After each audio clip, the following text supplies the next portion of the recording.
Bom dia, amados. Graça e paz a todos vocês aqui nessa manhã. Você que, porventura, esteja aqui pela primeira vez entre nós,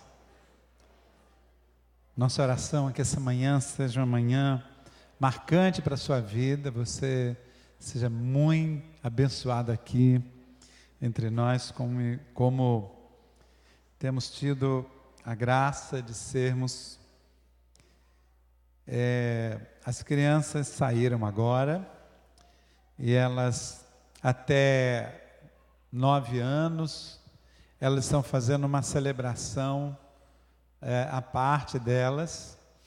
Então, você pai, mãe, nós queremos encorajar você para que às 9 horas em ponto você esteja aqui na Escola Bíblica da Família.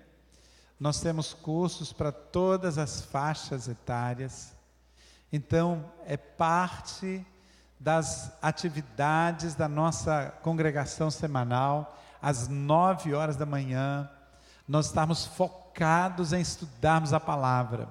Por isso é a Escola Bíblica da Família, para que entendamos que agora, você pai, você pode trazer o seu filho. Vai chegar um tempo que ele só vai estar aqui. Alguns pais aqui nessa manhã gostariam que os seus filhos estivessem aqui, mas hoje eles não podem mais trazer os seus filhos aqui. Eles estão orando para que isso aconteça, mas eles não podem mais fazer isso.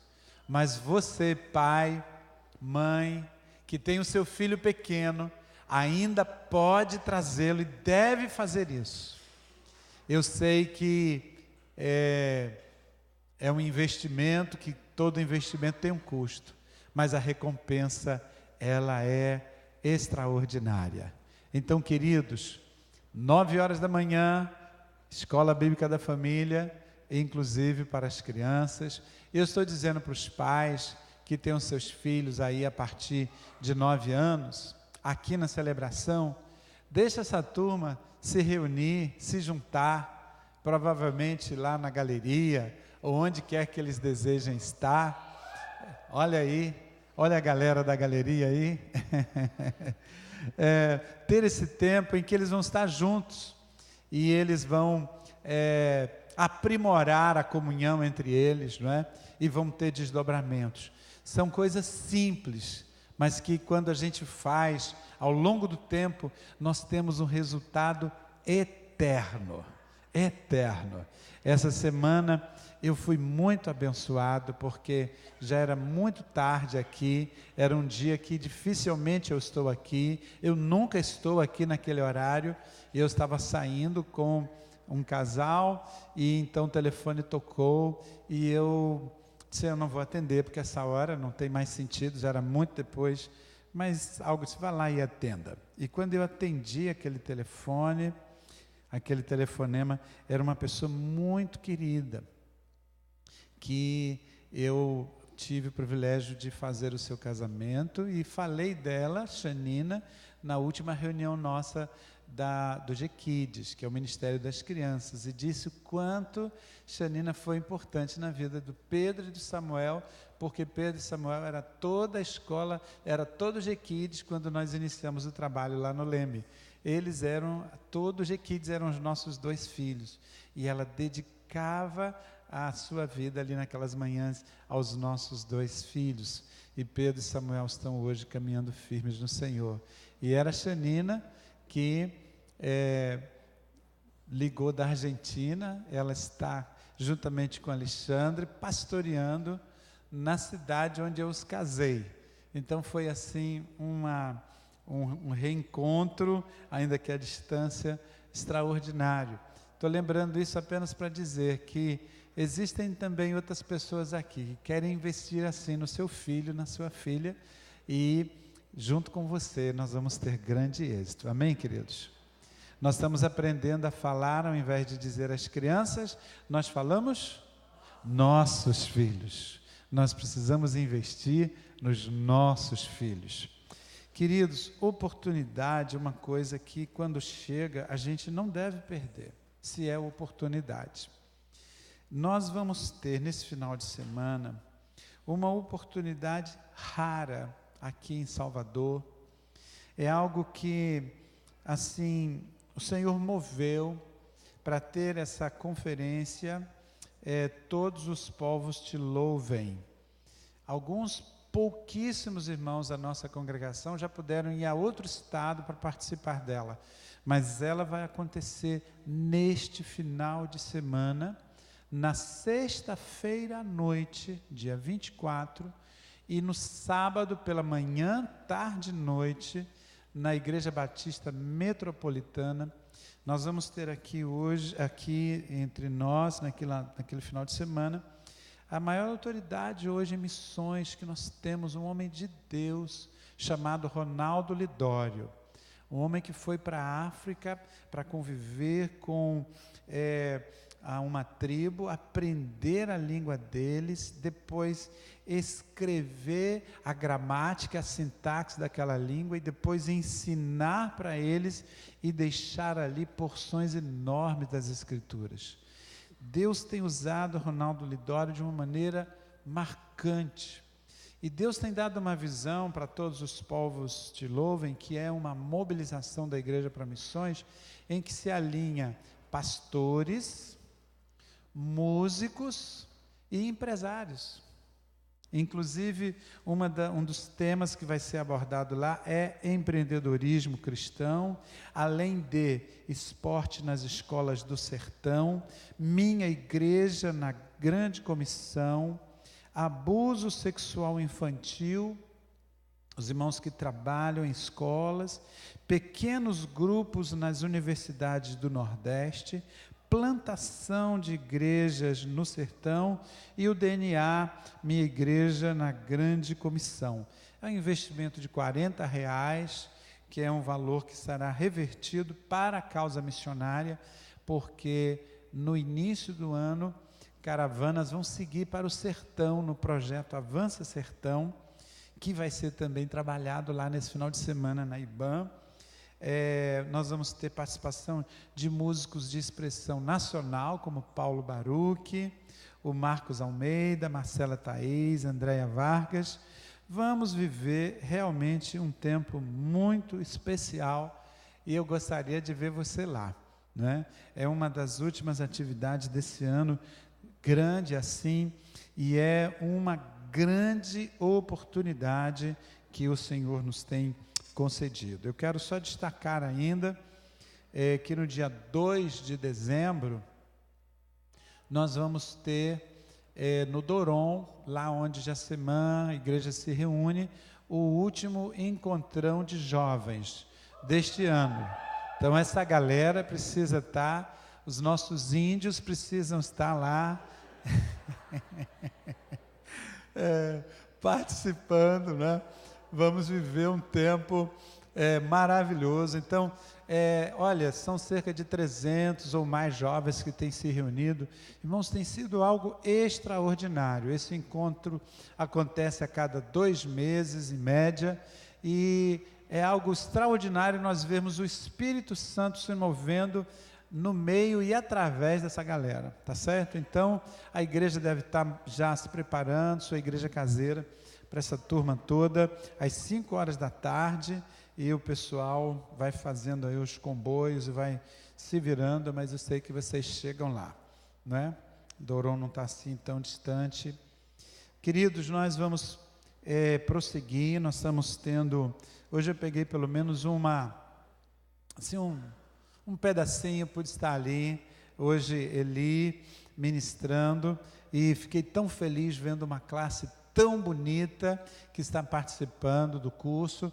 Nós vamos ter, essa classe vai se formar, nós vamos ter uma formatura aqui no dia 17 de dezembro, não é? Se formando neste curso bíblico, que começou com as cartas joaninas e agora o Apocalipse de João, de modo que a gente está tendo essa experiência maravilhosa às 9 horas da manhã e temos ministrado aqui no livro de Apocalipse. Hoje nós vamos estar ministrando sobre, a partir do capítulo 12, Vamos cobrir os capítulos 12, 13 e 14. Então você vai manter a sua Bíblia aberta nesses capítulos. Enquanto você está abrindo, eu só quero ainda parabenizar a Simon e Cida e toda a equipe pela brilhante feira de serviço e negócio que nós tivemos ontem aqui. Nós temos brincado, dizendo, olha, vai ser a melhor feira que a gente já fez, porque também é a primeira, né? Mas foi algo muito bonito, e a repercussão das duas ministrações feitas por Adonias e por Juveniano já chegou assim com muita intensidade. Então nós precisamos de alguma maneira fazer esses conteúdos chegarem de alguma forma àqueles que não puderam estar aqui, né? E tem uma parte ainda da feira, dá uma conferida lá no final, porque foi um empreendimento vitorioso, graças a Deus por isso. Nós vamos ler o capítulo 12 de Apocalipse, a partir do verso 1. Nós temos a projeção ali, ou você pode ler na sua Bíblia, ou com alguém que está ao seu lado. E viu-se um grande sinal no céu, uma mulher vestida do sol, tendo a lua debaixo dos seus pés, e uma coroa de 12 estrelas sobre a sua cabeça. E, estando grávida, gritava com as dores do parto, sofrendo tormentos para dar à luz. Viu-se também outro sinal no céu. Eis um grande dragão vermelho, que tinha 7 cabeças e 10 chifres, e sobre as suas cabeças 7 diademas. A sua cauda levava após si a terça parte das estrelas do céu, e lançou-as sobre a terra.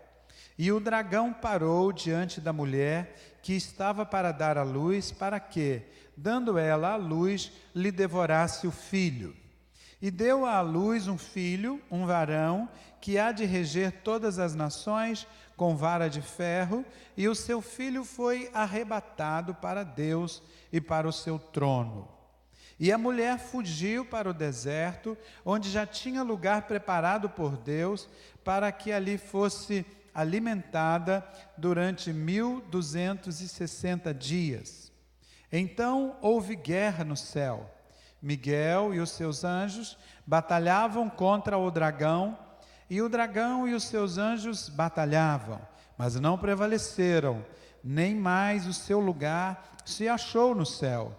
E foi precipitado o grande dragão, a antiga serpente, que se chama o Diabo e Satanás, que engana todo mundo. Foi precipitado na terra, e os seus anjos foram precipitados com ele. Então ouviu uma grande voz no céu que dizia: agora é chegada a salvação, e o poder, e o reino do nosso Deus, e a autoridade do seu Cristo, porque já foi lançado fora o acusador de nossos irmãos, o qual diante do nosso Deus os acusava dia e noite. E eles o venceram pelo sangue do Cordeiro e pela palavra do seu testemunho, e não amaram as suas vidas até a morte. Pelo que, alegrai-vos, ó céus, e vós que neles habitais, mas ai da terra e do mar, porque o diabo desceu a vós com grande ira, sabendo que pouco tempo lhe resta. Quando o dragão se viu precipitado na terra, perseguiu a mulher que dera à luz o filho varão, e foram dadas à mulher as 2 asas da grande águia, para que voasse para o deserto ao seu lugar, onde é sustentada por um tempo e tempos, e metade de um tempo, fora da vista da serpente. E a serpente lançou da sua boca, atrás da mulher, água como um rio, para fazer que ela fosse arrebatada pela corrente. A terra, porém, acudiu à mulher, e a terra abriu a boca e tragou o rio que o dragão lançara da sua boca. E o dragão irou-se contra a mulher e foi fazer guerra aos demais filhos dela, os que guardam os mandamentos de Deus e mantêm o testemunho de Jesus. E o dragão parou sobre a areia do mar. Até aqui, o verso 18, nós queremos ministrar sobre a mulher e o dragão, e logo em seguida nós temos aqui também a besta e o cordeiro. Nós vamos orar pedindo que o Senhor nos fale nessa manhã sobre a sua palavra, e eu gostaria também que nesse momento de oração, nesse momento de intercessão que nós temos na nossa congregação dominicalmente, nós pudéssemos focar no espiritual. No dia de hoje nós temos um folder de oração em que estamos ao longo de 100 dias orando. Hoje nós estamos focando o desafio das passagens aéreas. Nós estamos colocando diante do Senhor essa necessidade, para o Senhor prover e mover conforme lhe apraz. Nós vamos colocar isso diante do Senhor, vamos colocar hoje nos pedidos também, está se mencionando todas as famílias de Salvador, que haja uma ação de salvação junto às famílias. Então, a começar das nossas famílias, vamos orar pelas famílias em Salvador. Nós vamos também estar colocando a Igreja Batista Centenário e o pastor Jorge Neiva. Nós estamos servindo a Igreja do Senhor em Salvador nesses 100 dias, intercedendo a cada dia por uma congregação e um pastor. Então, esses 3 motivos são de hoje, as passagens, as famílias se rendendo ao Senhor nessa cidade, e pastor Jorge Neiva e também a Igreja Centenário. Isso, uma pessoa vai orar por essa realidade do espiritual. Eu gostaria que a segunda pessoa orasse em favor da liderança da igreja. Nós tivemos neste feriado do dia 15, um feriado preso, e a liderança ficou aqui presa em amor, e pudemos trabalhar ao longo do dia vários aspectos muito importantes da igreja e os desdobramentos disso para o tempo que está diante de nós. Então vamos que essa segunda pessoa dessa dupla de intercessão ore em favor. Você que está nos visitando, mas eu não conheço os líderes, mas o Senhor conhece. Ora por eles, por cada um dos pastores de igrejas caseiras que se reúnem em vários lugares da cidade. Então vamos ficar de pé, amados, e vamos levantar esse clamor ao Senhor com muita confiança, com muita convicção. Ore por quem você vai estar, ou com quem você vai estar orando também. Levanta agora esse clamor diante do Senhor. Oremos, amados.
Aleluia. Era de se esperar, amados, que assim como depois dos 7 selos surgiram as 7 trombetas e depois das 7 trombetas surgisse as 7 taças, mas não é o que ocorre. Nós temos aqui um grande parêntese que cobre os capítulos 12, 13 e 14. E especialmente aqui nós temos como que o início do livro de Jó. É como que se uma janela se abre para que nós, como povo de Deus, entendamos que as lutas que nós enfrentamos no nosso dia a dia, as aflições da igreja, elas não se tratam apenas de uma realidade com esse sistema que está aí diante de nós. Mas há um pano de fundo espiritual, há uma realidade cósmica e espiritual, de intenso conflito espiritual, de uma batalha muito grande, e aqui esta janela se abre, e na verdade os capítulos 12, 13 e 14, eu particularmente chamaria assim como que um pequeno evangelho do Apocalipse.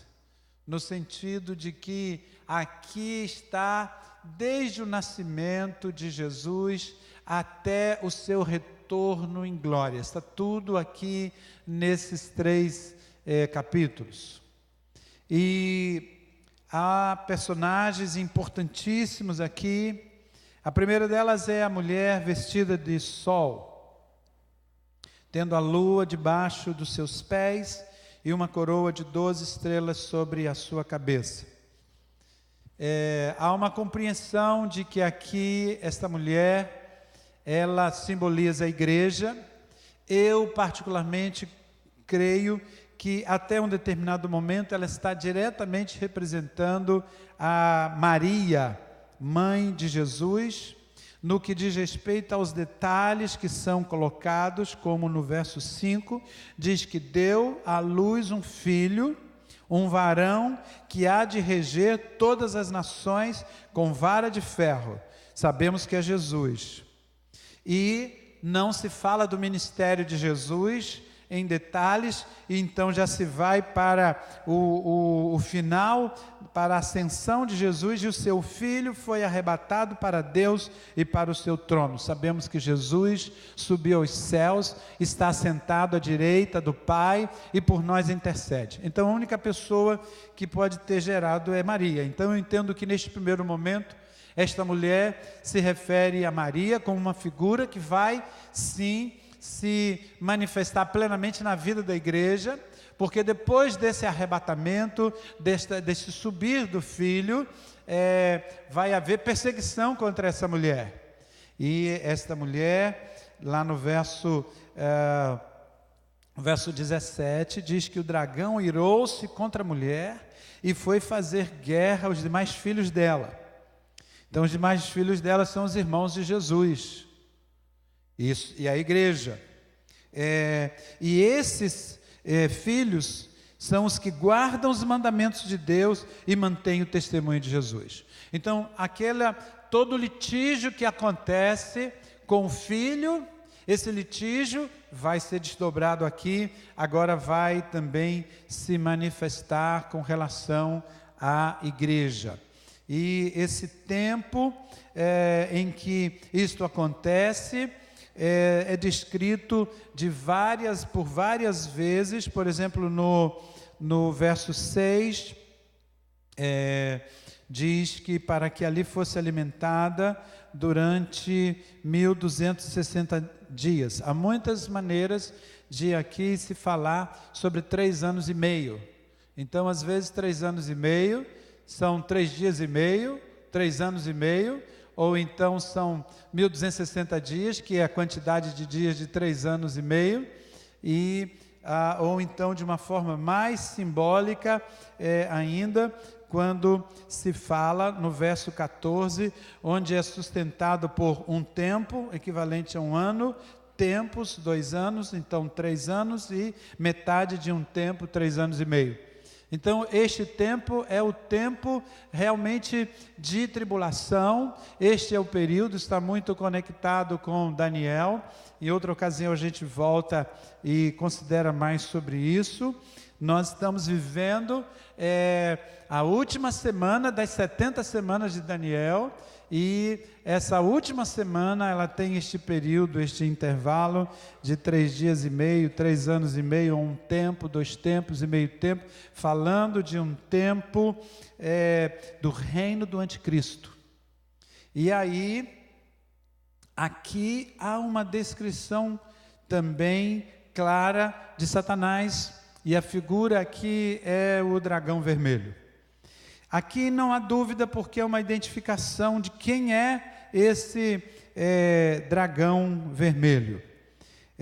No verso 9 diz claramente, é a antiga serpente, aquela que aparece lá no Éden, que se chama Diabo, então é a forma grega, Diabolos, e Satanás, que é o mesmo nome em hebraico, Satã, que engana todo mundo.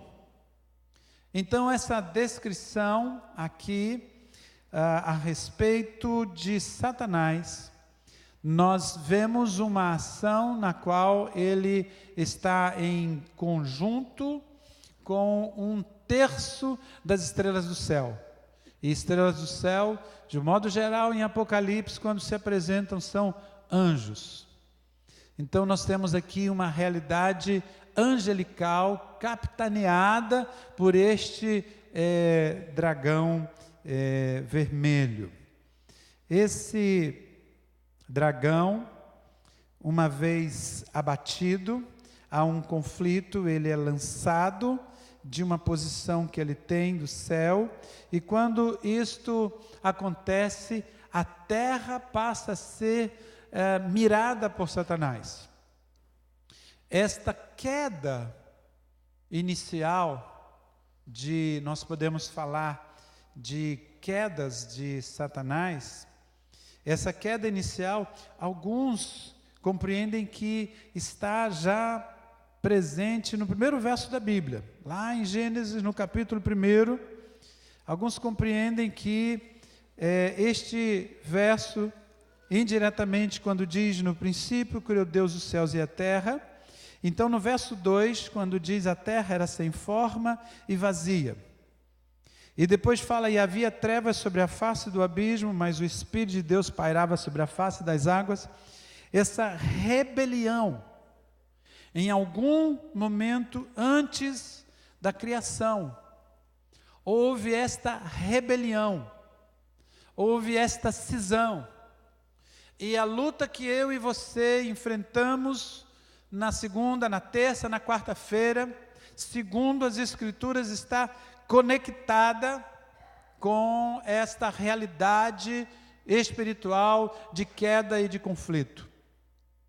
Há uma referência, o pano de fundo para essa visão está lá também no livro de Daniel, e nós temos uma semelhança entre o dragão e a besta, porque ambos têm 7 chifres, e tem,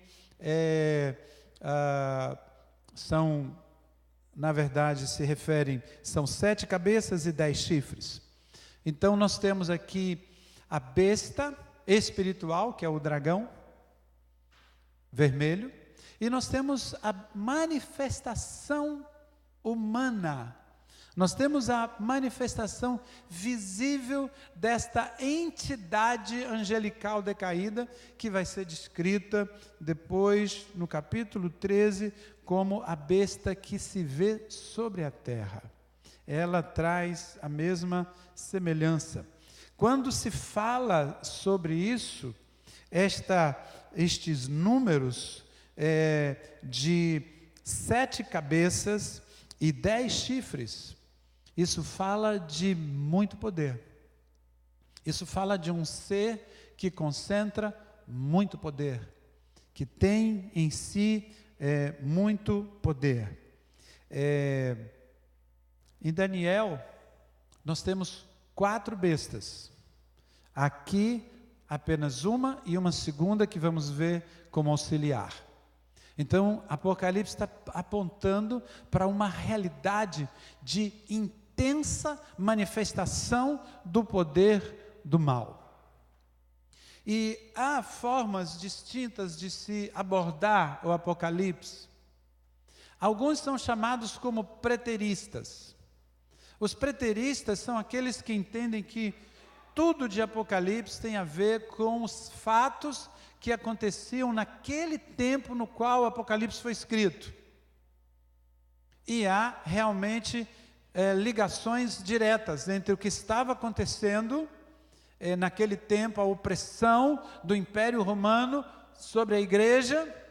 Sim, se podem fazer essas ligações, mas existem os futuristas, aqueles que compreendem que na verdade as coisas estão acontecendo e por acontecer. Eu creio, irmãos, que na verdade uma coisa se liga à outra. E a maneira que eu olho para o Apocalipse e proponho que você observe assim também, é como que um parafuso que é apertado. Então, se podemos ver o Apocalipse como uma temática comum, que se repete numa espiral progressiva, até o ponto de ruptura, como um parafuso que é girado até ao aperto final. Então nós podemos fazer leituras em cada período, porque o parafuso ele gira em torno do seu próprio eixo, ele faz movimentos idênticos, mas ele vai abrindo a madeira, cada vez com um diâmetro maior, até que se chegue a um aperto completo. Então eu creio que Apocalipse, ele tem essa dimensão de alguns comprimentos parciais. Então sim, a plena ocasião de se verificar que o que aqui está sendo relatado, as primeiras voltas do parafuso estão sendo dadas quando ali está sendo lido em primeira mão Apocalipse, ainda no primeiro século, final do primeiro século, início do segundo século, a igreja está debaixo de um aperto. Mas esses elementos que estão presentes ali, eles vão se ampliar nessa espiral, até que vai chegar um momento de um aperto final e de uma ruptura.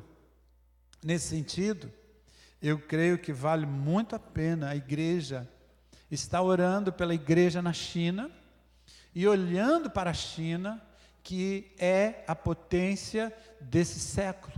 Não há mais como se, e que coincidentemente é reconhecida como um dragão vermelho, não é? É a forma. A China, ela está desenvolvendo hoje um poderio que nós não temos ideia de como isso vai se manifestar, mas já temos algumas. Um dos meus filhos comprou um celular, e ele conseguiu comprar esse celular em Salvador por um preço bem mais barato do que outros aparelhos que são vendidos aqui, e esse aparelho foi fabricado lá na China. Então eles conseguem fazer isso lá, e eles conseguem mandar isto para cá, e concorrer com pessoas que produzem, com empresas que produzem aparelhos similares aqui dentro do Brasil. O Brasil está sendo, em muitas partes do mundo, várias áreas estão sendo compradas pela China. Quem mais financia os Estados Unidos hoje é o Fundo Soberano da China. A China estabeleceu agora que a filosofia do seu governante máximo seja considerado como algo inquestionável. Então, esta forma totalitária, porque a besta traz a representação de um poder político sem precedentes, este poder totalitário hoje se verifica de maneira muito comum nas nações e a China podemos ver hoje como uma expressão muito clara deste fenômeno. Nós falamos sobre queda do diabo. E nós podemos verificar aqui uma segunda queda de Satanás. Houve um momento em que viu-se também no verso 3, outro sinal do céu, eis que um grande dragão vermelho, que tinha 7 cabeças, está acompanhando aí, verso 3 do capítulo 12, e sobre as suas cabeças 7 diademas, e a sua cauda levava após si a terça parte das estrelas do céu, e lançou-as sobre a terra. Então aqui está relacionado uma primeira queda, com essa rebelião primária de Satanás. Houve uma queda, ele foi afastado. Mas quando nós chegamos mais adiante, no verso 7, ainda num plano celestial, abaixo do que antes se encontrava, então Lúcifer, agora Satanás. Então no verso 7 diz, então houve guerra no céu. Miguel e os seus anjos batalhavam contra o dragão, e o dragão e os seus anjos batalhavam, mas não prevaleceram, nem mais o seu lugar se achou no céu, e foi precipitado. Então nós temos uma segunda queda de Satanás aqui, e foi precipitado o grande dragão, a antiga serpente, que se chama o diabo e Satanás, que engana todo mundo, foi precipitado na terra, e os seus anjos foram precipitados com ele. Então, quando é que isso aconteceu? Em que momento Satanás, depois de ter sido alijado da presença celestial divina, e ele estando numa posição subalterna, quando é que ele cai mais ainda desta posição? Ora, quando se fala desta luta, se bem que os anjos podem ter como que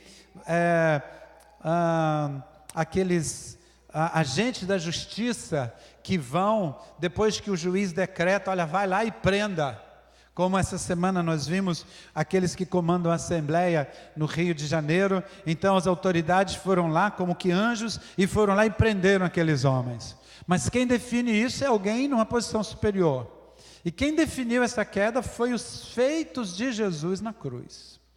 Quando Jesus morreu na cruz pelos nossos pecados, e quando ele ressuscitou o terceiro dia, e tendo ele subido aos céus, houve essa queda espetacular, e por isso vem esse cântico logo a seguir, que explica muito claramente esta queda. Então ouvi no verso 10, uma grande voz no céu que dizia, agora é chegada a salvação. Agora quando? Porque o Cordeiro, e o poder, e o reino do nosso Deus, e a autoridade do seu Cristo, porque já foi lançado fora o acusador de nossos irmãos, o qual diante do nosso Deus os acusava dia e noite. E eles o venceram pelo sangue do Cordeiro e pela palavra do seu testemunho, e não amaram as suas vidas até a morte. Louvado seja o nome do Senhor. Então, quando Jesus fez aquela obra ali na cruz, as implicações que dali decorrem, não tem apenas a ver comigo e com você, isso mudou a eternidade, isso mudou o plano celestial. Colossenses vai fazer uma abordagem muito interessante. Paulo, quando está escrevendo aos Colossenses, ele vai dizer que Jesus, havendo riscado o escrito da dívida que havia contra nós nas suas ordenanças, o qual nos era contrário, removeu do meio de nós, cravando na cruz. E tendo feito isso, aí ele, tendo despojado, despojar é tirar as patentes, é rebaixar, e havendo despojado os principados e potestades, os exibiu publicamente, e deles triunfou na mesma cruz. Quando o Senhor operou ali, diante da cruz, que nós temos aqui como sinal de toda a nossa esperança e nossa glória, e nós precisamos estar olhando para Jesus, o autor e consumador da nossa fé. Quando Jesus prevaleceu ali, houve um desfile, como havia nos tempos romanos, porque aqueles que eram vencidos entravam cabisbaixos e totalmente despojados de suas armas, de suas patentes, e entravam ali debaixo de extrema humilhação. Pois bem, amados, a palavra do Senhor diz que após a vitória de Jesus, o Senhor Jesus despojou principados e potestades e os exibiu publicamente nas regiões celestes, e deles triunfou na mesma cruz. Todo mundo viu no mundo espiritual essa derrocada. Como é que você vê isso daqui? Você vê isso pela fé. Se você crê, você toma posse dessa visão, e isso passa a fazer diferença na sua vida, porque religião não vai fazer diferença na sua vida para a eternidade, mas a fé na palavra de Deus, isso vai transformar você, porque aqui diz: e eles o venceram pelo sangue do Cordeiro e pela palavra do seu testemunho, e não amaram as suas vidas até a morte. Meus irmãos, se instaura nessa tarde uma perseguição violenta entre nós, quantos dos que estamos aqui nunca mais vão aparecer?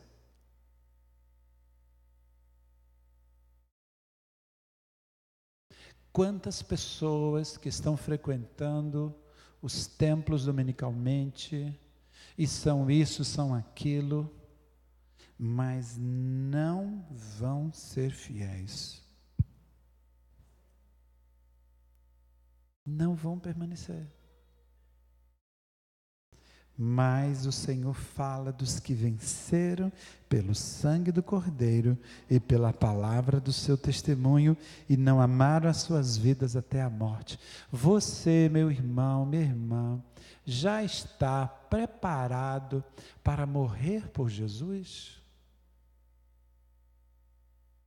Se o pastor de vocês for morto essa semana por causa de Jesus, se líderes da igreja forem mortos essa semana por causa de Jesus, na semana que vem, por causa de Jesus, vocês vão permanecer?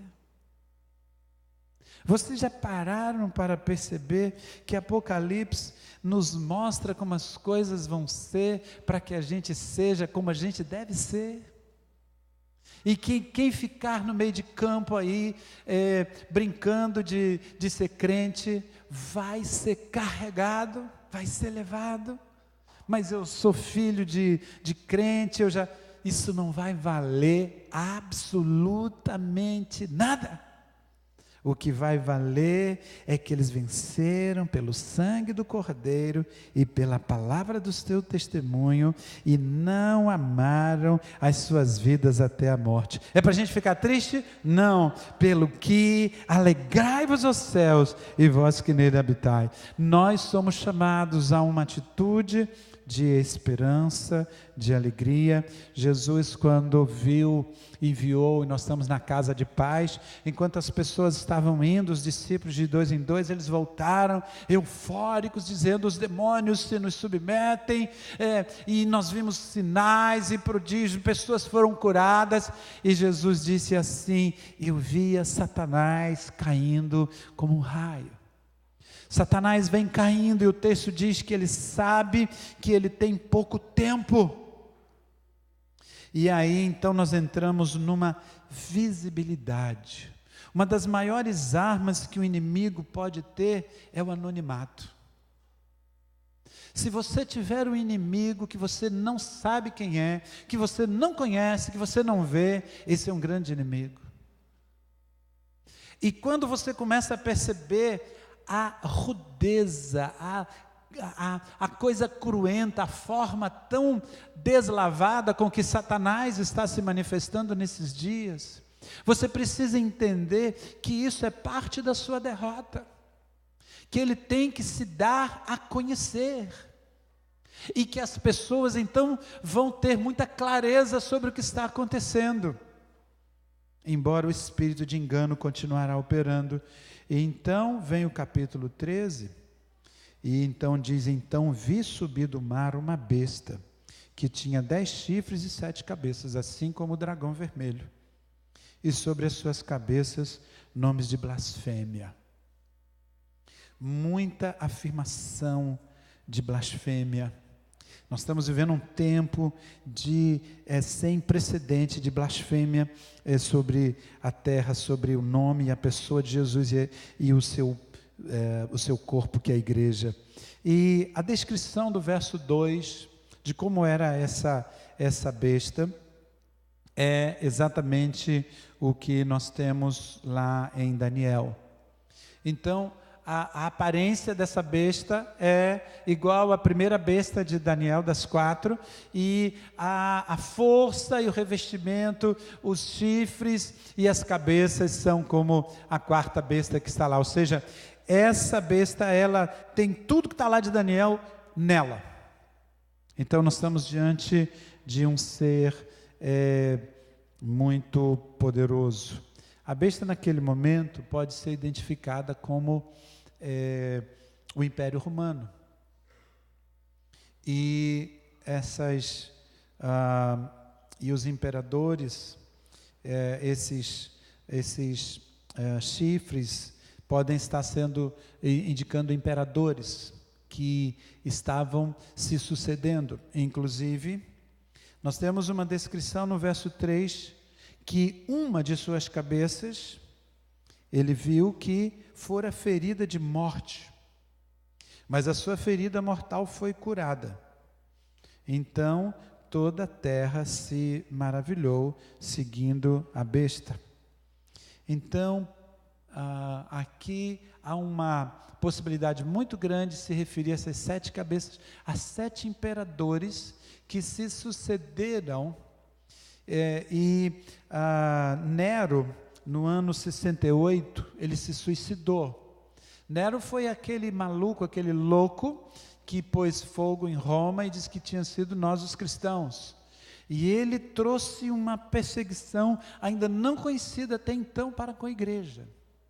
E ele morreu, ele se suicidou, mas algum tempo depois se criou uma lenda de Neros redivivos, de que ele na verdade não teria morrido e ele retornaria. Sabemos que isso não aconteceu, mas nós sabemos que outro imperador tomou o seu lugar e a força da besta permanece. E essa força se mantém opressora ao ponto de que no reinado de Diocleciano, onde muito provavelmente, ou quando muito provavelmente Apocalipse foi escrito, veio um nível de perseguição contra a igreja que foi maior ainda do que aquele que tinha acontecido até então. A besta, como este sistema político opressor, ele recebe no verso 7, também lhe foi permitido, uma permissão, ainda que o dragão empodere a besta, porque essa besta, que é um governo, que é uma força humana, ela não tem de si mesmo o poder, ela recebe do dragão vermelho, mas ainda que receba essa força, a besta exerce porque lhe foi permitido. Neste período de tribulação, como mais do que em qualquer outro período, a soberania de Deus está evidenciada. O Senhor em nenhum momento ele perde o governo da história. O Senhor continua no seu alto e sublime trono. Também lhe foi permitido fazer guerra aos santos e vencê-los. E deu-se-lhe autoridade, um governo mundial, sobre toda tribo e povo e língua e nação. Um governo mundial. Você sabia que uma grande parte das leis que hoje são aprovadas ou que são estabelecidas no Brasil não passam mais pelo Congresso? Elas vêm prontas da ONU. E elas começam a impor uma agenda que é absolutamente contrária à família, que é absolutamente contrária à igreja do Senhor. Será que você consegue ler os jornais hoje, olhar o que está acontecendo ao seu redor e voltar para aqui e perceber a tensão entre a profecia e a realização da profecia? Nós estamos vivendo tempos assim e aqui se diz que neste governo mundial, que vai atingir toda tribo, povo, língua e nação, no verso 8, e adorá-lo-ão todos os que habitam sobre a terra. Quando diz todos que habitam sobre a terra, vai dizer que todos são esses cujos nomes não estão escritos no livro do Cordeiro, que foi morto desde a fundação do mundo. Quantos aqui creem que tem o seu nome escrito no livro do Cordeiro? Então mantenha a sua mão levantada, olhe para o lado e veja alguém que nunca vai adorar a besta, e dê glória a Deus, e louve o nome do Senhor. Pastor, mantenha a mão levantada. Mas pastor, a coisa vai apertar, o parafuso vai apertar mais. Mas a palavra do Senhor diz que todos vão adorar, porque vão ficar impressionados. No verso 4 diz, mantenha a mão levantada, adorarão o dragão, porque deu à besta a sua autoridade, e adoraram a besta, dizendo, quem é semelhante à besta? Quem poderá batalhar contra ela? Quem poderá batalhar contra ela? Aquele que saiu para vencer. E quem tem o seu nome escrito no livro dele, vai junto com ele prevalecer. Mas e o preço que vai ser pago? Vai sempre valer a pena. Se eu e você formos mortos e trucidados, como vários irmãos estão sendo nesse tempo, vai valer a pena, porque o Senhor vem vencendo, e Ele é o vencedor. Por isso a palavra do Senhor nos foi confiada. Você pode louvar ao Senhor por isso? Aleluia! Então, aleluia! Meus irmãos, o conflito, você não se engane, não pense que você tem que ir na faculdade estar brigando com o pessoal do PCO, do PCdoB. A sua luta não é contra os movimentos gaysistas e feministas, não é contra sistemas totalitários, não é uma guerra entre crentes e ateus ou entre religiosos. Mas nós temos que entender que o conflito é um conflito entre Cristo e o anticristo, entre Deus e Satanás. E nesta batalha, não é possível alguém não tomar partido.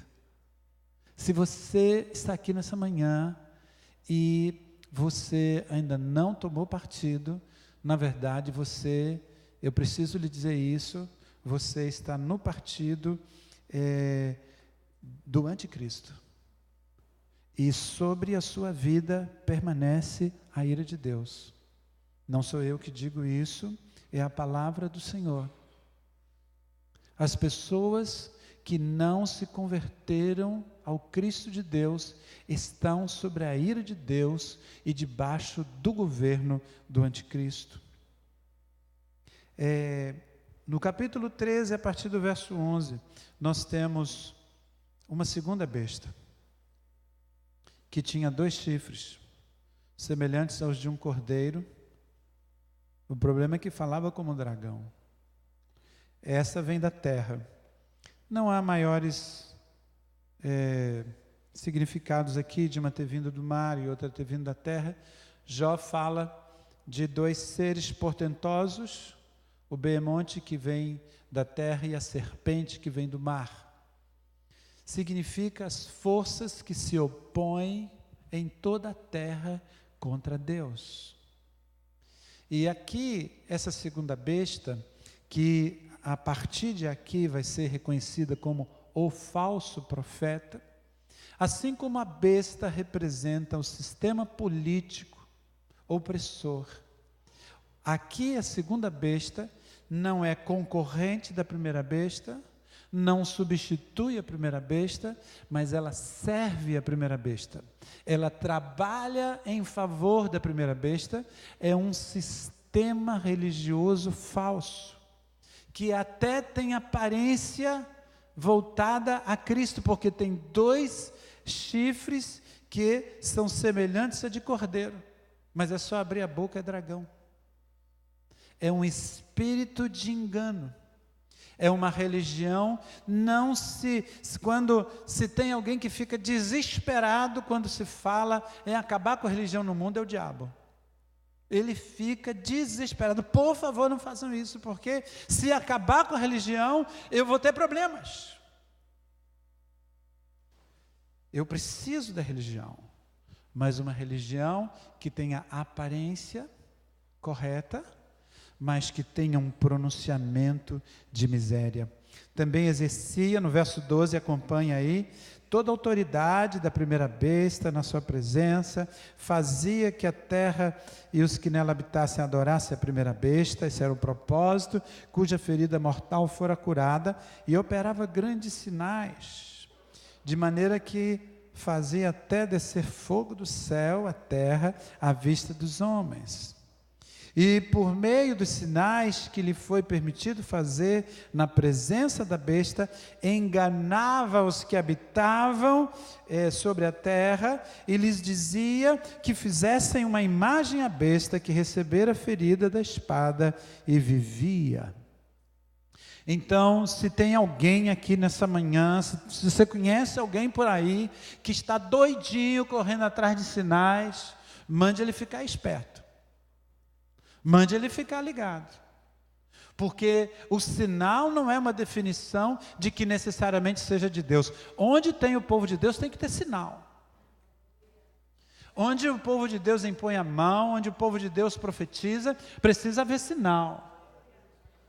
Mas não significa que todo sinal que tem por aí é aquilo que o Senhor está fazendo, porque o Senhor vai dizer para aqueles que vão naquele dia trazer um currículo e dizer, olha, em teu nome, chifre de cordeiro, em teu nome, nós invocamos o teu nome, e nós expulsamos demônios, nós curamos pessoas, nós fizemos sinais e prodígios, e o Senhor, naquele grande dia, vai dizer, apartem-se de mim, malditos, para o fogo eterno, eu não conheço vocês, porque vocês praticam a iniquidade. É por isso que é uma luta terrível para a igreja entrar no caminho do discipulado, porque no caminho do discipulado nós conhecemos uns aos outros, mas na grande reunião, se a gente ficar apenas numa religiosidade de grandes encontros, o sujeito pode falar qualquer coisa que chama interesse e acontece alguma coisa, mas como é que é a vida? O que essa pessoa vive? O que essa pessoa faz? E quantos estão dispostos hoje a deixar isso, a tirar essa roupagem miserável, desgraçada, e vestir uma roupa de discípulo, que precisa tomar a cruz a cada dia, em que nós precisamos nos sujeitar a Deus, nos sujeitando uns aos outros. Essa besta segunda, que é um sistema religioso, ela põe uma marca, ou na mão direita ou na testa, das pessoas que não estão escritos no livro da vida, que não tem a marca. Essa é uma contramarca. Lembra que o Senhor vem e marca o seu povo. Eu já disse que você não precisa procurar nenhum carimbo aí na testa de ninguém, porque as marcas do reino de Deus, elas são vistas no coração, na vida da pessoa. Mas ele faz com que pequenos, grandes, ricos e pobres, livres e escravos, lhe fosse posto, no verso 16, um sinal na mão direita ou na fronte, para que ninguém pudesse comprar ou vender, senão aquele que tivesse o sinal ou o nome da besta. Então, o sinal é o nome da besta. E o que vai ser impresso, o sinal que vai estar marcado ali, o sinal da besta é o próprio nome da besta. Mas esse nome da besta, ele é traduzido em números. Então, ou o número do seu nome. Então, nós devemos lembrar que o grego e o hebraico não têm números. As letras são números. E tem uma ciência, gematria, que faz o estudo exatamente do valor das letras e quanto elas valem. Então, ou seja, quando as letras do sinal da besta, que a marca da besta, que é o nome da besta, quando esse número ou quando essas letras são somadas, o número que dá é 666. 6 é o número do homem. E esse número 666, essa repetição 3 vezes do número, fala-se de uma realidade superlativa. É o super-homem. É o cara. E aqui, na verdade, a grande regozijo e esperança para nós, porque o maior esforço que o dragão possa fazer de engendrar poder numa pessoa, num sistema, o máximo que se vai atingir é 666. 7 é a perfeição. Nunca vai ter 7. Não vai dar certo. Já se tem feito algumas tentativas, por exemplo, se pega o nome de Nero e depois o converte para o hebraico, com alguns ajustes, você tem exatamente esse número 666, ou numa outra forma latina, 616, e uma das versões da Bíblia, ao invés de estar 666, apresenta 616, o que é possível que naquele contexto se entendia muito como que o anticristo naquele momento estava personificado na pessoa de Nero.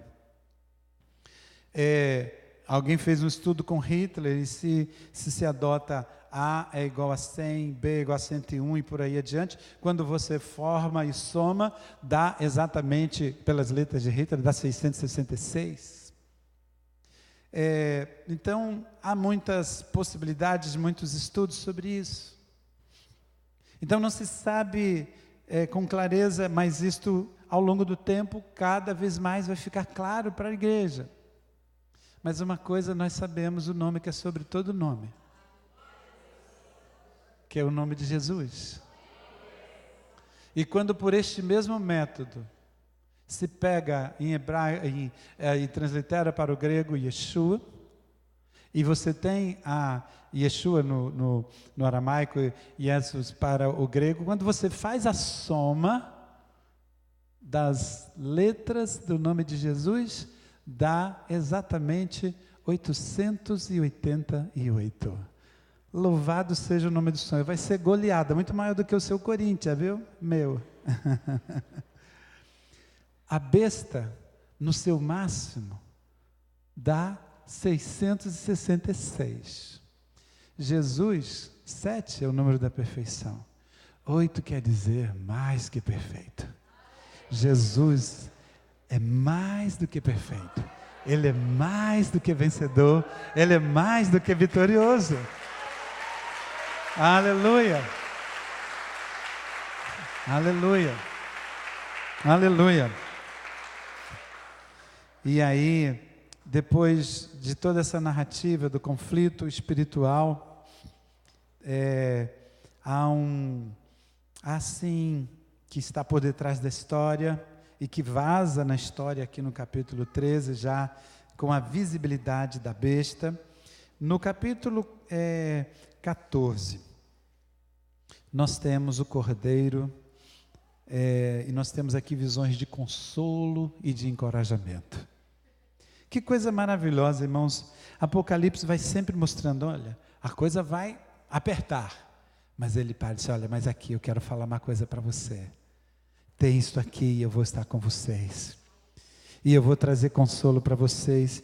E aqui tem a visão dos 144 mil, Como compreendemos, na verdade, se aplica à totalidade dos remidos do Senhor. Alguns irmãos muito queridos creem que aqui se refere apenas a Israel, e aqui nós compreendemos particularmente que seja todo Israel de Deus, ou seja, a igreja, está falando para o povo do Senhor, e vai dizer que ele está visto no Monte Sião, que é a nova Jerusalém, e é Jerusalém que desce do céu. A história começou num jardim. O homem se desviou de Deus. No desvio ele tentou construir Babilônia, que é o arquétipo inimigo que vai ser apresentado com mais clareza aqui à frente. É esse sistema do mundo, é esse sistema financeiro completamente fora dos propósitos de Deus. Mas Babilônia foi frustrado. Mas uma outra cidade que o escritor aos Hebreus diz, foi essa cidade que Abraão viu quando ele deixou a dele. Quando Abraão saiu de Ur dos Caldeus, lá no Iraque, e foi para a Palestina, foi para Israel, ele via a cidade cujo arquiteto é Deus. E aqui há essa antevisão. E você diz, mas olha aqui, deixa eu mostrar o que vai acontecer. E ele revela a segurança, e nós temos aqui então a presença de Jesus com a sua igreja. E nesse sentido, essa Jerusalém que desce do céu, conforme 21:2, Apocalipse 21:2, a gente vê isso lá na frente. No sentido espiritual, é a vitória dos santos sobre a grande tribulação. Apenas um aspecto aqui, quando diz que, no verso 4, esses são virgens. Então, alguém pode pensar, poxa, então, quem casou ficou fora, quem? Estou perdido, não desisto, não vou nem casar mais. Aqui, amados, é uma figura falando de pureza e de santidade. Quando se fala que a Bíblia toda apoia, encoraja, o primeiro mandamento na Bíblia é para que um homem e uma mulher em aliança de casamento vivam a vida sexual, cresçam, multipliquem. Isso já está logo no capítulo 1 de Gênesis. A Bíblia toda abençoa. O povo mais satisfeito e realizado precisa ser o povo cristão, quer solteiro, quer casado, por compreender a bênção do Senhor sobre a humanidade através da sexualidade. Pratique ele ou ela ou não, mas é bênção do Senhor. Mas aqui está falando de santidade, está falando de um povo separado, de um povo que está firme com o Senhor, de gente que tem a sua posição. Olha só, aqui nós temos o alvo supremo do discipulado. Veja só, estes são os que seguem o Cordeiro para onde quer que vá. Você quer definir o que é discipulado? O que é um discípulo? Pegue isso aqui, anote isso aí de Apocalipse 14:4. O que é um discípulo? É aquele que segue o Cordeiro para onde quer que ele for. Para onde ele vai, você vai. Isso é fazer discípulo. Nós não estamos comprometidos em fazer batistas. Nós não estamos comprometidos em fazer membros da igreja. Jesus não nos comprometeu com isso. Jesus nos comprometeu em fazer discípulos. Quem são os discípulos? São esses que são vistos como Cordeiro no Monte Sião. Estes são os que seguem o Cordeiro para onde quer que vá. Para onde Jesus está indo hoje, é para lá que eu vou. Quem vem comigo? É esse o chamado que o Senhor nos tem dado, de pagar o preço que for preciso, mas sermos discípulos de Jesus. É isso que eu e você estamos sendo chamados a fazer. E terminamos esse capítulo 14 com 6 anjos e o Filho do Homem, que anunciam e executam juízos de Deus. Além do consolo da presença de Cristo, há um componente importante para a gente ter saúde espiritual nesse tempo. É sabermos que o Senhor cumprirá os seus juízos. Então nós temos esses 6 anjos, você vai ler durante a semana. O primeiro anjo, irmãos, faz como uma espécie de uma última campanha evangelística. Depois de você fazer casa de paz, depois de você fazer visita, depois de você evangelizar no espiritual, depois de você evangelizar no trabalho, depois de todo o esforço da igreja, e depois de tanta rebelião, o texto diz, a palavra do Senhor diz que esse anjo, no verso 6 do capítulo 14, tinha um evangelho eterno para proclamar aos que habitam sobre a terra, e a toda nação, e tribo, e língua, e povo. Meus irmãos, Deus nunca vai desistir. Até a última hora. Até o último instante. O Senhor, Ele empurra o dia do juízo, Ele vai adiando. Vai chegar um momento, depois de tanta coisa, vai enviar um anjo para trazer um evangelho eterno. Então essa coisa de que os anjos queriam pregar, mas não podia, aqui está dizendo que vai ter um que vai pregar. Vai ter um momento que vai haver uma mensagem, como já houve em outros momentos, angelical. Isso fala do quanto Deus não quer que nenhum ímpio venha a perecer, mas que todos sejam salvos. É essa a visão, irmãos. É essa a revelação, irmãos, que nos move para que enquanto a gente vai no nosso caminho, a gente entende que é nesse indo que a gente vai fazer discípulo, porque nunca vai ter um dia que a única coisa que você vai ter para fazer é discípulo. Mas nunca vai ter um dia que fazer discípulo não seja uma coisa que você precise priorizar de fazer. Se compreendemos Apocalipse, vivemos isso. O segundo anjo traz a última manchete. Lá no verso 8, Babilônia caiu. Babilônia naquele momento é Roma. Mas Babilônia é todo o sistema econômico que se levanta, que vende até as almas dos homens, lá em 18:13. Eu fiquei pensando, Simão, se essa feira não tem uma dimensão apocalíptica, se não vai chegar um tempo em que negociar entre irmãos e trocar entre irmãos será o grande negócio. Como é que nós estamos nos vendo diante disso? O terceiro anjo revela o juízo que virá sobre todos que olharam e dizem: puxa, se eu não tiver a marca da besta, eu não negocio. Falou: ó Deus, me perdoa, não é por nada não, eu confio no Senhor, mas põe a marca aqui, porque senão vai ficar difícil para o meu lado. O Senhor não aceitará jogo duplo, e a palavra é categórica em dizer que se alguém adorar a besta ou a sua imagem e receber o sinal na fronte ou na mão, também o tal beberá do vinho da ira de Deus, que se acha preparado sem mistura no cálice da sua ira, e será atormentado com fogo e enxofre diante dos santos anjos e diante do Cordeiro. E a fumaça do seu tormento sobe para todo sempre, e não tem repouso, nem de dia nem de noite, os que adoram a besta e a sua imagem, nem aquele que recebe o sinal do seu nome.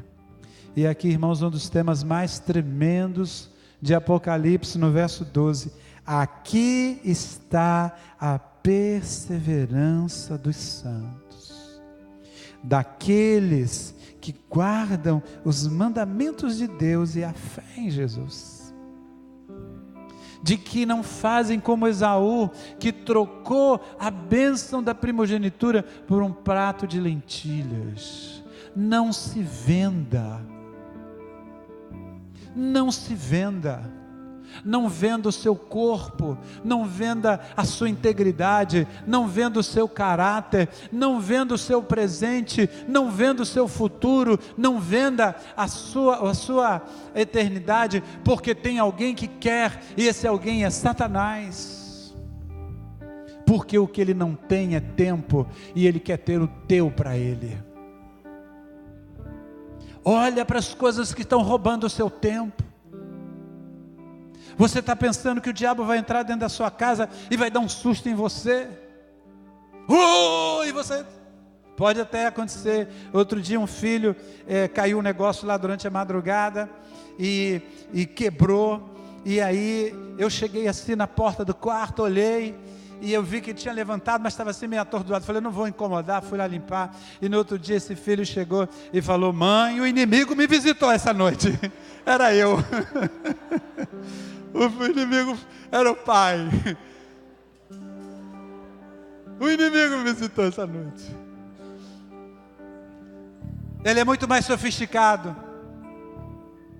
Ele quer drenar de você o que ele não tem.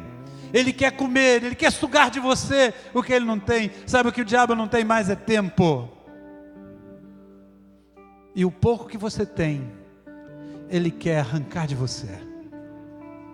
Mas se você entrega o seu tempo nas mãos de Deus, o seu cronos vira o kairos, e o Senhor vai ungir você, a sua vida vai ser cheia de significado, até comprar alface no mercado vai ter outro significado, as coisas mais simples da sua vida. E aparece então um que é semelhante a filho de homem, no verso 14, é Jesus. Ele tem sobre a cabeça coroa de ouro, e na mão uma foice afiada. E um anjo que, como um mestre de cerimônia, diz, olha, lança a tua foice, anuncia e ceifa. Esse anjo não manda Jesus fazer isso, mas ele diz, é agora, é o protocolo. Porque é chegada a hora de ceifar, porque já a seara da terra está madura. Sabe o que Jesus primeiro vai colher? Sabe quem ele vai colher pessoalmente? É o trigo. É seu povo. Ele vem e nos colhe como plantação do Senhor. 2 outros anjos são liberados, também com uma foice, e ceifa as uvas, vindima as uvas. O trigo é retirado para ser guardado, e as uvas são retiradas para serem esmagadas. E o anjo meteu a sua foice à terra, e vindimou as uvas da vinha da terra, e lançou-as no lagar, no grande lagar da ira de Deus. E o lagar foi pisado fora da cidade, e saiu sangue do lagar, até os freios dos cavalos, pelo espaço de 1.600 estádios. É muito tardia, mas é inigualável a ira de Deus. João, o apóstolo do amor, no capítulo que mais nós recitamos, onde está João 3,16. Nós precisamos pregar o evangelho completo, irmãos. Nós temos que dizer o que a pessoa ganha quando ela aceita Jesus, e o que ela ganha quando ela não se arrepende, não se volta para Jesus. O que ela ganha, ela permanece debaixo da ira de Deus. E por mais que a longanimidade de Deus protele a dia esse dia, chegará um tempo em que este tempo chegará. Esse Jesus não chega nesses dias, e nós devemos desejar ardentemente que seja nesses dias. Devemos, mas se Ele não chegar, se Ele não vem, toda essa geração vai. E como vamos? Você que está aqui, querido, querida, nós nos alegramos muito de você estar conosco. Mas se você não se arrependeu dos seus pecados, se você ainda não teve a sua vida lavada pelo sangue do Cordeiro, se você ainda não vive pela palavra de Deus, você está debaixo da ira de Deus. E o Senhor ama tanto você e quer tanto tirar você daí, que pegou toda a ira dele e lançou sobre o seu Filho Jesus, para que você, crendo nele, tivesse vida e vida em abundância. Vamos ficar de pé. Aqueles 144 cantavam um cântico novo, no verso 3 do capítulo 14. Cantavam um cântico novo diante do trono e diante dos 4 seres viventes e dos anciãos. Ninguém podia aprender aquele cântico, senão os 144 mil, aqueles que foram comprados da terra. Nós temos um cântico que só nós podemos compreender, que é um cântico de arrependimento, um cântico de novo nascimento. Vamos cantar, cântico do Apocalipse. Adoremos ao Senhor nessa manhã. Ainda mais.